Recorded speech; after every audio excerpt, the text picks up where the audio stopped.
Well, Trump is tops. The presidential hopeful leading a GOP field in a brand new Fox News poll, but Ben Carson trumps him in one key category. Garrett Tenney is live for us in Washington to break it all down. Good morning, Garrett.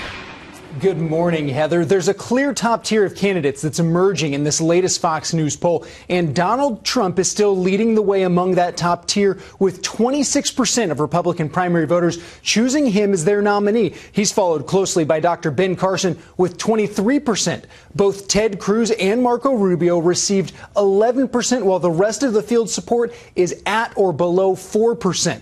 Trump's lead is even bigger when voters were asked which candidate is most likely to beat Hillary Clinton, with 37% of primary voters choosing the Donald, followed again by Ben Carson at 18, Rubio with 11, and Ted Cruz at 7%.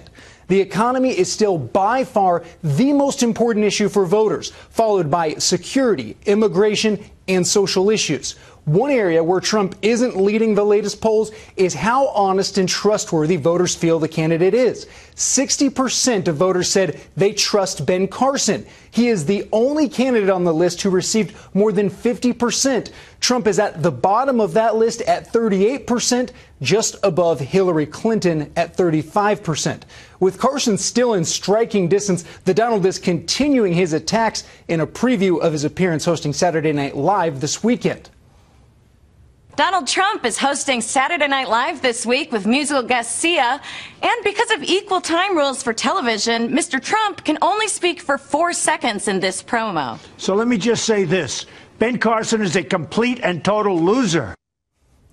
Trump is still scheduled to host the show despite petitions and rallies protesting his appearance. One group is even offering $5,000 for an audience member to heckle the Donald during his appearance. Heather? We'll see what happens. Thank you so much, Garrett. Garrett Tenney live for us.